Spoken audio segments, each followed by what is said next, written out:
السلام علیکم ناظرین، پاکستان خبر ٹی وی کے پروگرام مائنڈ گیج کے ساتھ میں ہوں خالد بھٹی۔ آج کے اس پروگرام میں ہم بات کریں گے کہ ایپیکس کمیٹی کا جو اجلاس ہوا وزیر اعظم شہباز شریف صاحب کی صدارت میں، جس میں اعلیٰ فوجی اور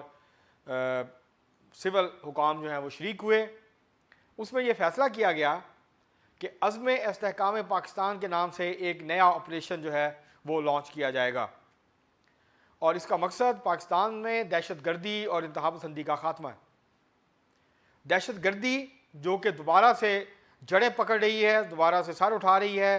روزانہ کی بنیاد پر پاکستان فوج کے جوان اور افسران شہید ہو رہے ہیں، اپنی جانوں کے نذرانے پیش کر رہے ہیں، مگر اس کے باوجود اور آپریشنز ہو رہے ہیں روزانہ کی بنیاد پہ، لیکن اس کے باوجود جو دہشت گردی کا معاملہ ہے وہ دوبارہ سے ایک مسئلہ بنتا جا رہا ہے۔ اب صورتحال یہ ہے کہ جیسے ہی یہ خبر سامنے آئی کہ عزم استحکام پاکستان کے نام سے فوجی آپریشن ہوگا، تو تحریک انصاف اور جمعیت علماء اسلام نے اس کی مخالفت شروع کی، اور انہوں نے کھل کے کہا کہ ہم کسی بھی فوجی آپریشن کی حمایت نہیں کرتے، البتہ انٹیلیجنس بیسڈ آپریشن ہو تو ہم ان کی حمایت کریں گے۔ یہ کوئی نئی بات نہیں ہے۔ تحریک انصاف اور جمعیت علماء اسلام یہ ہمیشہ سے جو فاٹا کے اندر فوجی آپریشنز ہوئے، جس کا آغاز جو ہے وہ مالاکنڈ سے ہوا، پھر وہ فاٹا کی طرف گئے، وہ آپریشن راہ حق ہو، آپریشن راہ راست ہو، پھر آپریشن ضرب عصب ہو، مختلف نام بدلتے رہے ہیں، لیکن یہ کارروائیاں ہوتی رہی ہیں، اور جو ضرب عصب تھا اس کے نتیجے میں دہشت گردی پاکستان سے بہت حد تک ختم ہو گئی تھی۔ آپ یہ کہہ سکتے ہیں کہ جو ان کے جو ہے وہ انفراسٹرکچر تھا وہ تباہ کر دیا گیا تھا، جو تنظیموں کی کارروائیاں کرنے کی استعداد تھی، صلاحیت تھی، اس کو بہت حد تک ختم کر دیا گیا تھا، اور ایک طرح سے کمر ٹوٹ گئی تھی، لیکن پھر آہستہ آہستہ دوبارہ سے سر اٹھانا شروع کیا، اور خاص طور پر جب عمران خان صاحب کی حکومت تھی اور طالبان کے ساتھ مذاکرات ہوئے افغانستان میں، افغان طالبان کے اقتدار حاصل پہ قبضہ کرنے کے بعد، تو اس کے بعد جب ٹی ٹی پی سے پاکستانی طالبان سے بات چیت کا آغاز ہوا، اس کے لیے لوگوں کو جیلوں سے چھوڑا گیا، اور یہ وہ عرصہ تھا جب جنگ بندی ہوئی، اور اس کے نتیجے میں ان کو ٹی ٹی پی کو اور ان کے متعلقہ گروپس کو، سلیپنگ سیلز کو دوبارہ منظم ہونے کا موقع ملا، اور پاکستان میں ایک دفعہ پھر دہشت گردی جو ہے اس کی کارروائیاں شروع ہو گئیں۔ اس کی زیادہ شدت بلوچستان اور کے پی میں ہے، پنجاب اور سندھ میں اس طرح سے اس کی شدت نہیں ہے، لیکن اکا دکا واقعات یہاں پر بھی جو ہے وہ پیش آتے رہتے ہیں۔ اس ساری صورتحال میں یہ جو فیصلہ کیا گیا، اس کی دو بڑی وجوہات ہیں۔ ایک وجہ تو یہ ہے کہ چین کی طرف سے شدید دباؤ ہے پاکستان کے اوپر۔ جو چینی انجینئرز کا قتل ہوا بشام میں، جو واقعہ ہوا تھا جس میں چینی انجینئرز پہ اوپر خود کو حملہ ہوا، جس میں جو ہے وہ 7 سے زیادہ چینی انجینئرز جو ہے وہ ہلاک ہو گئے تھے، تو چین نے اس کے بعد شدید تحفظات کا اظہار کیا، اور اب جب پاکستان سی پیک 2 شروع کرنے جا رہا ہے، انڈسٹریل زونز اور دیگر پروجیکٹس، تو چینی جو حکومت ہے، چین کی جو حکومت ہے اس کے تحفظات ہیں۔ اس کے حوالے سے چین کی حکومت یہ سمجھتی ہے کہ ان کے شہری پاکستان میں ان حالات میں کام کیوں کریں جب ان کی جانوں کو خطرہ ہے، جب وہ ان کو نشانہ بنایا جاتا ہے۔ تو یہ ان کے اوپر دباؤ تھا، اور جب وزیر اعظم شہباز شریف وہاں گئے، آرمی چیف جو ہیں وہ جنرل عاصم منیر وہاں تھے، تو ان کے سامنے یہ ساری باتیں رکھی گئیں، جس کے بعد جب یہ واپس آئے تو پھر صلاح مشورہ ہوا، اور اس کے بعد نیشنل ایکشن پلان کی جو ایپیکس کمیٹی ہے جس کی سربراہی وزیر اعظم کرتے ہیں، اور اس میں آرمی چیف، ایئر چیف اور D G I S I, civil اعلیٰ حکام، اہم وفاقی وزراء جو ہیں اس کا حصہ ہوتے ہیں، تو اس کی میٹنگ بلائی گئی، اور اس میں یہ فیصلہ ہوا کہ ایک نیا آپریشن جو ہے اس کو شروع کیا جائے، اور دہشت گردی جو ہے یہ جو سر اٹھا رہی ہے، جو زور پکڑ رہی ہے، اس کا سدباب کیا جائے۔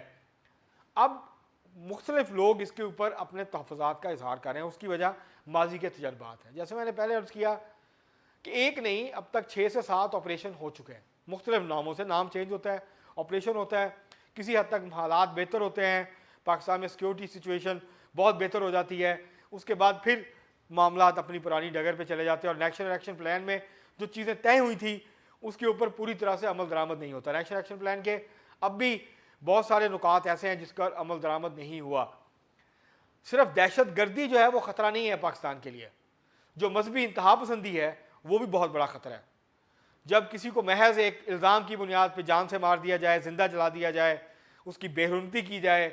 اس کے ساتھ ظلم کیا جائے اور ایک بربریت اور سفاکیت کی ایک مثال قائم کی جائے، اور پھر یہ واقعات پہ در پہ مسلسل ہو رہے ہیں، اور اس کے پیچھے دہشت گرد نہیں ہے، اس کے پیچھے مذہبی انتہا پسندی کی سوچ ہے، جس کے خاتمے کے لیے ریاست کچھ نہیں کر رہی، جس کے خاتمے کے لیے حکمران طبقہ کچھ نہیں کر رہا۔ اور پاکستان میں جو بات کرنا ہے وہ مشکل سے مشکل تر بنا دیا گیا ہے، اس کو کسی بھی موضوع پر بحث کرنا، ایک علمی اور فکری بحث کرنا، اس کا جو ہے تقریباً خاتمہ ہو چکا ہے پاکستان میں۔ اب کھل کے بات کرنا مختلف سماجی اور مذہبی ایشوز کے اوپر، ان کو ناممکن بنا دیا گیا۔ مختلف مذہبی گروہ اپنا حق سمجھتے ہیں کہ ان کے علاوہ کسی کو حق نہیں ہے کہ پارلیمنٹ کے اندر یا پارلیمنٹ کے باہر کسی ایشو کے اوپر بات ہو جو ان کے نزدیک جو ہے وہ ناگوار ان کو گزرتا ہے یا ان کے نزدیک وہ حساس ایشو ہے۔ تو ہمیں اس صورتحال سے حقیقت پسندی کے ساتھ اس کو ڈیل کرنے کی ضرورت ہے، اس کا جائزہ لینے کی ضرورت ہے۔ اگر ہم نے عزم استحکام پاکستان کو کامیاب کرنا ہے تو اس کے لیے ضروری ہے کہ نہ صرف وہ جو بندوق اٹھاتے ہیں ریاست کے خلاف ان کے خلاف کارروائی کی جائے، بلکہ جو زبان استعمال کرتے ہیں، جو لوگوں کے ذہنوں کو اکساتے ہیں، جو لوگوں کے اندر غم و غصہ اور نفرت پیدا کرتے ہیں کسی خاص مسلک کسی خاص گروہ کے خلاف، اور پھر اس نفرت کو استعمال کرتے ہیں انتہا پسندی کے فروغ کے لیے، اس کا بھی سدباب کرنا ہوگا، اس کو بھی روکنا ہوگا۔ یہ نہیں ہو سکتا کہ ایک طرف آپ ملک میں دہشت گردی کے خلاف کارروائیاں کر رہے ہوں اور دوسری طرف آپ نے انتہا پسندی کو جو ہے وہ کھلی چھٹی دی ہوئی ہو۔ یہ دونوں چیزیں ساتھ میں نہیں چل سکتی، کیونکہ انتہا پسندی سے ہی دہشت گردی جنم لیتی ہے۔ اور یہ جو تشدد کا رجحان مذہب کے نام کے اوپر بڑھ رہا ہے اس ملک میں، وہ اب ایک خطرناک صورتحال اختیار کر چکا ہے، وہ اب ایک خطرناک روش جو ہے وہ بنتی جا رہی ہے۔ مختلف مذہبی جماعتیں، مختلف مذہبی گروہ اپنا حق سمجھتے ہیں کہ وہ پاکستان کے قانون کی پرواہ نہ کریں، وہ پاکستان کے ضابطوں کی پرواہ نہ کریں، وہ پاکستان کے آئین کی پرواہ نہ کریں، جو آئینی ضمانتیں دی ہیں پاکستان کے 1973 کے آئین نے، وہ اس کو بھی ایک طرف رکھتے ہیں، اور ان کے نزدیک وہ خود ہی منصف ہیں، وہ خود ہی جو ہے وہ مدعی ہیں، وہ خود ہی جو ہے وہ پراسیکیوٹ ہیں، وہ سارا کچھ خود ہی ہیں۔ وہ عدالت لگاتے ہیں اور اس میں فیصلہ صادر کرتے ہیں، اس کے اوپر عمل درآمد کر دیتے ہیں۔ تو جو سوات کا واقعہ ہے انتہائی افسوسناک ہے کہ پولیس اسٹیشن کو جس طرح جا کے اس کو جو ہے وہ جس کے اوپر الزام تھا اس کو نکالا گیا، اس کے اوپر بے ایمانہ اور انتہائی بربریت والا تشدد کیا گیا، اس کو جلا دیا گیا، پولیس اسٹیشن جلا دیا گیا، پولیس کی گاڑی جلا دی گئی، پولیس والوں پہ تشدد کیا گیا۔ تو یہ جو رویے ہیں، جب تک ہم اس کی حوصلہ شکنی نہیں کرتے اور پاکستان کی ریاست یہ فیصلہ نہیں کرتی کہ ہم نے نہ صرف یہ کہ دہشت گردی کو روکنا ہے، دہشت گردی کا خاتمہ کرنا ہے، بلکہ ہم نے انتہا پسندی کی جو تمام شکلیں ہیں اس کا بھی، اس کے خلاف بھی ایکشن لینا ہے، اس کو بھی روکنا ہے۔ اور جو لوگ وہ مذہب کے نام پہ ہوں، وہ فرقے کے نام پہ ہوں، وہ کسی اور نام پہ ہوں، جو نفرت پھیلاتے ہیں، جو انتہا پسندی پھیلاتے ہیں، اس کو بھی روکنا ہے، اور ان لوگوں کو بھی روکنا ہے جو یہ مسلسل یہ کام کیے جا رہے ہیں، اور پاکستانی معاشرے کو کی جو ایک ریپوٹیشن ہے اس کا انہوں نے ستیہ ناش کر دیا ہے۔ پاکستان کا معاشرہ، جو پاکستان میں عوام کی اکثریت انتہا پسند نہیں ہے، پاکستان کی عوام کی اکثریت مذہبی انتہا پسند نہیں ہے، لیکن پاکستان کے اوپر چند لوگوں کی گروہوں کی وجہ سے، چند لوگوں کی وجہ سے جو واقعات ہوتے ہیں ایک کے بعد دوسرے، اس کے بعد یہ تاثر جو ہے وہ تقویت پکڑتا جاتا ہے کہ پاکستان ایک مذہبی انتہا پسندی کا معاشرہ ہے، جہاں لوگ مذہب کے نام پہ کچھ بھی کرنے کے لیے، مرنے مارنے کے لیے ہر وقت تیار رہتے ہیں۔ اس تاثر کو تبدیل کرنے کی ضرورت ہے، اس امیج کو تبدیل کرنے کی ضرورت ہے۔ پاکستان کا ایک جمہوری، ایک ترقی پسند، ایک اعتدال پسند معاشرے کا جو امیج ہے، جو اس کا تصور ہے، جو اس کا تاثر ہے، اس کو مضبوط کرنے کی ضرورت ہے، اس کو بہتر کرنے کی ضرورت ہے۔ اس میں ابھی تک ہم کامیاب نہیں ہوئے،